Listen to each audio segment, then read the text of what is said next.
वैसे तो आप लोगों ने ऐसे कई मूवी देखी होगी जिसमें हमें ऐसे लोग या जानवर देखने को मिलते हैं जिनके पास कुछ अनोखी शक्तियाँ या पावर होती हैं। और कई जीव तो इतने बड़े होते हैं कि उन्हें देखकर कोई भी डर के मारे कांपने लगता है। और ऐसे भी जीव होते हैं जो कभी नहीं मरते और उनके पास अनोखी शक्ति भी होती है। और कई सारे जीव या मॉन्स्टर इन जानवरों के आगे सर झुकाती है। और ये जानवर इतने शक्तिशाली होते हैं कि अपनी पावर से धरती पर प्रलय मचाने का दम रखते हैं। तो आज की इस वीडियो में हम बात करने वाले हैं पिंक गॉडजिला नहीं ब्लू गॉडजिला के बारे में और शेल्टर के बारे में कि यदि इन दोनों में मुकाबला होगा तो इन दोनों मुकाबला का कौन होगा विनर। तो वीडियो को बिल्कुल भी स्किप मत करना और चैनल पर पहली बार आए हो तो वीडियो को लाइक के साथ चैनल को भी सब्सक्राइब कर लेना ताकि आगे भी आपको ऐसे इंटरेस्टिंग वीडियो देखने को मिलती रहे। तो करते हैं वीडियो को बिना किसी देरी के स्टार्ट। तो सबसे पहले बात करते हैं ब्लू गॉडजिला की। और ये गॉडजिला हमें सबसे पहले गॉडजिला मूवी में देखने को मिला था और कहा जाता है कि इस गॉडजिला को उस मूवी में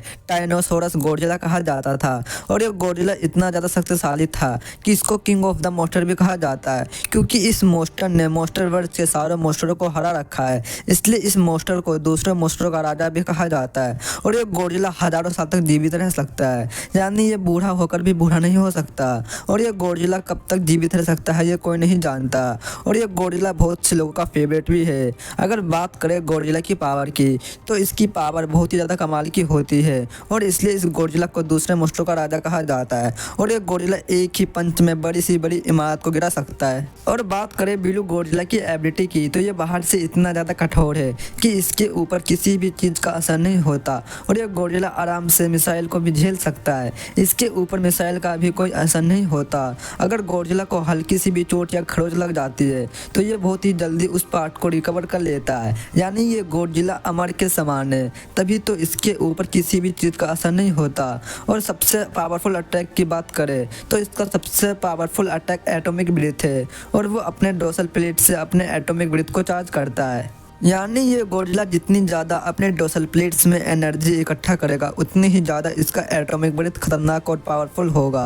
और गॉडजिला अपने एटॉमिक ब्रीथ के अपने मुंह से छोड़ता है जो एक लेजर की तरह होती है। और ये इतनी अधिक शक्तिशाली होती है कि ये किसी भी मॉन्स्टर को ढेर कर सकता है। ऐसे बहुत ही कम मॉन्स्टर होंगे जो इसके एटॉमिक ब्रीथ से बच पाए होंगे। अगर बात करें कि ये पावर कहाँ से लाता है तो ये अपनी पावर न्यूक्लियर रेडिएशन से पावर को एब्जॉर्ब करता है। मतलब कि जितनी ज़्यादा रेडिएशन होगी गॉडजिला उतने ही ज़्यादा पावरफुल होगा, यानी गॉडजिला के आसपास जितनी भी ज़्यादा रेडिएशन होगी गॉडजिला उतनी ही ज़्यादा पावर को एब्जॉर्ब कर पाएगा। तो उस समय गॉडजिला के पास इतनी ज़्यादा पावर आ जाती है कि एक झटके में किसी भी मॉन्स्टर को पल भर में ही ढेर कर सकता है। और गॉडजिला अर्थ के कोर से भी रेडिएशन को एब्जॉर्ब कर सकता है। और गॉडजिला किसी भी प्रकार की रेडिएशन को अपने अंदर सोख सकता है, चाहे वो प्राकृतिक रेडिएशन हो चाहे लोगों द्वारा बनाई गई रेडिएशन हो, ये दोनों ही एब्जॉर्ब कर सकता है। अगर बात करें गॉडजिला की फाइट के बारे में तो गॉडजिला ने सबसे पहले 2024 में गॉडजिला मूवी में म्यूटो से फाइट करी थी और गॉडजिला ने एक साथ 2 म्यूटो से लड़ाई की थी।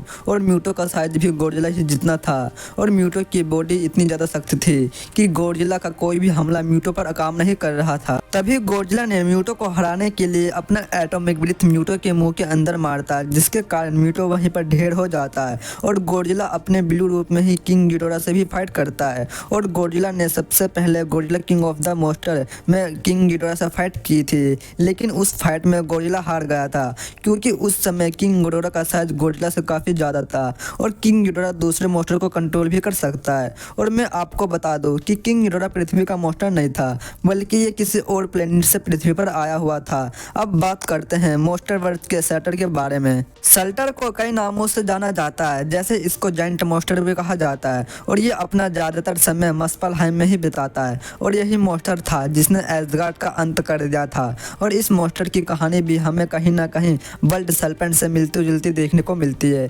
क्योंकि एसगार्ड के बारे में ये कहा गया था कि ज्वालामुखी में रह रहा दानव भी एसगार्ड का अंत करेगा। और इस भविष्यवाणी को पलटने के लिए ओडिन ने शेल्टर से लड़ाई की थी और शेल्टर को लड़ाई में हराकर उसे कैद कर लिया गया था और इसकी एलेंट्रल फ्लेम को भी सुरक्षित रखा गया था। और उससे लाखों साल बाद लोकी ने शेल्टर के मुकुट को एलेंट्रल फ्लेम में रखकर उस भविष्यवाणी को सच कर दिया था। अगर बात करें सल्टर की पावर की, तो इसकी पावर की कोई सीमा नहीं है और ये कई प्रकार की आग को कंट्रोल भी कर सकता है और ऐसा कहा जाता है कि अनंत काल तक आग की बौछार कर सकता है और इसके आग से कई प्रकार के हथियार भी बनाए जा सकते हैं। और सल्टर के पास एक फायर वाली तलवार भी होती है जिसने ही एसगार्ड को पूरी तरह से ख़त्म कर दिया था।